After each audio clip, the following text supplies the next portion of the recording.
boss get money like me. Hell nah, can't kinda hunt like me. Chill the fuck out, can't dress like me. Catch a bad hoe, you can't fall like me. Yeah, they say life a gamble. Shit, guess he can't roll the dice like me. Yeah, these niggas down by fame. Shit, I'm down by money. Yeah. YouTube, what it do, y'all boys, man? Y'all already know who it is, man. YSK Toe back in the building, man. Hey, man, say, man.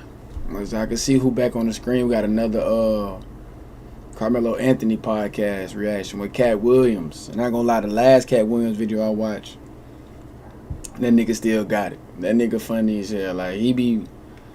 I ain't gonna say too much. If y'all ain't see the last video, y'all just go tune into the last Katt Williams video I posted, man. But we gonna see what he got to say today in this message, in this video, man.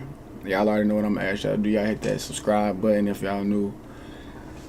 Hit the post notification button so y'all don't miss a post when I post a video and shit. And hit that like button, man. Just keep showing support to this new page. I appreciate y'all boys, man. But let's get into this video. You just had, you know, speaking about 7 p.m. moments, yeah, right? And speaking about, you know, you can't be afraid of your own dog in a sense. I actually love that quote. Yeah. Cause I love my dogs. Yeah. But you had a moment on Club Shay Shay, you know, a couple months back, and that right there was a moment that kind of shot a shooting star for Shannon, right? And just that ecosystem of conversations, and you were very peaceful while you're saying these things, right? A lot of kind of sound bites came out of that. That single moment to me, like I said, changed Shannon's whole conglomerate that he got going on. It brought more awareness and more attention. Maybe more biggest than interview of the year. That was one of the biggest ones, I would say. The biggest interview in YouTube history. So those aren't the same things. They're not the same things. Yeah. But even with that being said, yeah, I don't think he was ready for that moment. Like, how did that, from an outsider, how did that change his life at that moment? And how did that change your life at that moment? Not your life in general, but at that moment, how did life change? The interview had to go to somebody. If I know beforehand what I'm capable of delivering, then I also know to be judicious in who I'm picking to get that. If I know Katt, he's only comfortable if he got the drop on you when he come to get interviewed anyway, because he wants to make sure that you don't flip on him.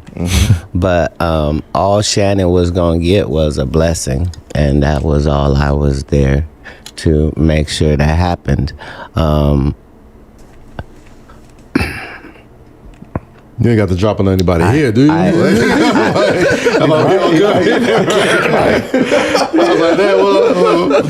like, I need to know something. This is the blessing. This is the blessing part of those interviews, you know? It's the blessing part of that podcast. Right. Well, I'm saying in my personal business, you can either do the dirt or you can know the dirt. I'm one of the chosen high-ranked know the dirt individuals, right? And so dirt responds as they should when the vacuum walks in. Come on, man. Look at the points he said. Like, every time he always say something that's gonna make a nigga, ooh, boy, Katt, how you coming, boy? He talking about, look how the dirt respond when the vacuum come in. I ain't never heard that, boy. Know the dirt individuals, right? And so dirt responds as they should when the vacuum walks in. Nah, come on. Are you a rapper? You rap on the side? Clearly, sir, yes. No, I still rap currently. No, I'm saying currently. But my point was that I came to deliver an interview having seen some of my competitors and peers get on that same court and do a performance that involved my name. And so once 6 or 7 of you have made this same violation, it's my job as the king to show up and chastise thee. This is my job. I'm supposed to come in and restore order because that's my position.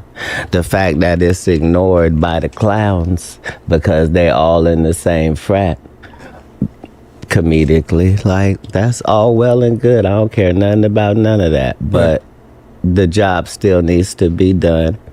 And if God lets me know it's a good time for that, that's how I'm going to write it up and deliver it. So I didn't know anything Shannon was going to say. I didn't know what questions he was going to ask. Like there was no conversation. Like, right. Yeah. What was the impetus behind that? Like, what made you say, like you said, like, you basically answered the question already, but what made you say, all right, man, enough is enough. I've heard y'all say this and that and mention my name, or you know what I mean? And it's all false. I got to come up here and set the record straight. Did you go up there with that intention, or was that something that just happened naturally through the conversation? If there is a God side and the other side, if there are moral things and things that are immoral, if there is this side or that side, it can't be left up to thought process. I'm an enforcer on this side. I'm not only on God's side, I'm active, right? And so comedically, that means that, you know how sticks and stones may break my bones, but words will never hurt me. We traffic in words. I can get up with these words and end your legacy. We've seen it. I don't care how long. Right. Because if it's built on sand, it just is. Yeah. And I'm not going to feel any type of way by exposing your hand. That's how this game works. I don't mean to break your ankles, but if I cross you over, I just did, didn't I? Take it how you want to take it. Don't get mad at my little celebration. It's a reason why I had the fucking third eye on this bitch. You know what I'm saying? It's a reason. It was a reason. I ain't even know it was a lot of lightning on here. I got an active pineal gland.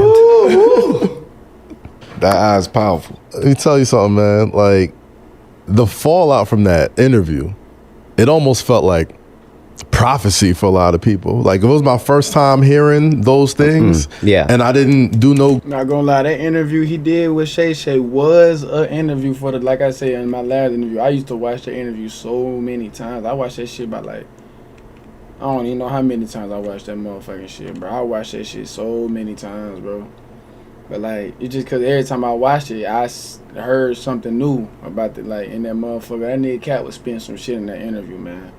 I know everybody who probably watching this video probably done already seen that shit, but if y'all haven't, y'all boys gotta go watch that shit, bro. That interview was a motherfucker.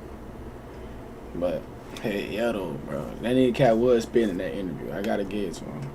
Googles or wasn't really in social media or keeping up on any of that stuff, I'd look at it and be like, it felt like prophecy. Like, as the year went on, things that you said in that interview, headline after headline. You mean like Diddy going to jail or TDJ stepping down? Which one? I mean,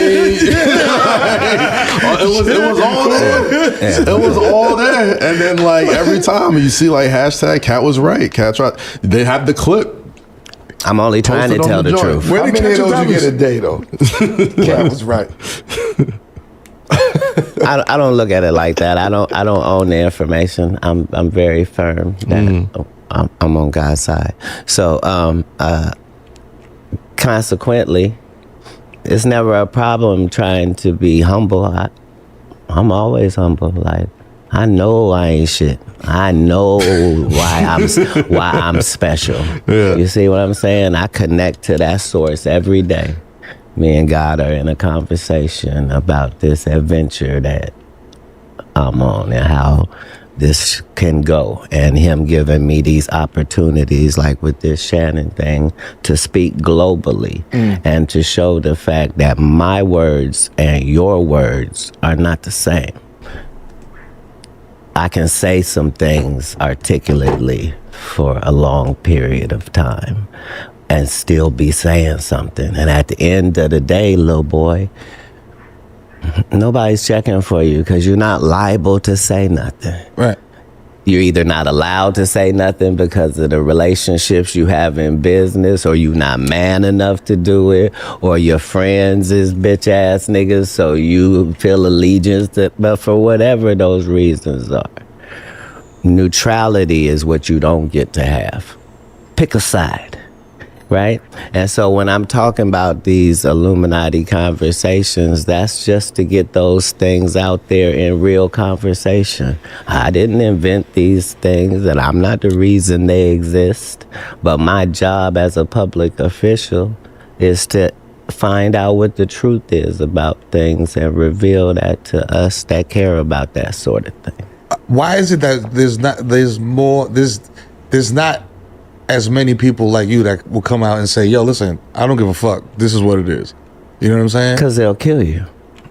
And it's not a joke, and it's not like, no, because a life doesn't mean anything to them. It's easy for them to do. They're adept at doing a ditty, getting rid of you and not having no handprints on it. Like this is how they traffic. And so you have to really not be scared. Not be acting like you're not scared. You'd have to really be too stupid to be scared. You see what I'm saying? I'm backed by God, so I don't even know how to have the fear you need me to have. But is that stupidity? That ain't stupid if you backed by God. Hey, I just put it out there for the idiots to have something to grasp onto. But what I'm saying is, if my only belief is in God, then how I'm gonna be scared? Only God can judge me, huh? Yeah, these niggas down my whole shit. They ain't gon' bury me. I put too many grams in my leaf. Kept me in shot, yeah, I better take keep. I don't trust no hoe, I don't trust my mom. Shit, cause she ain't gon' turn on me. Oh no, oh no.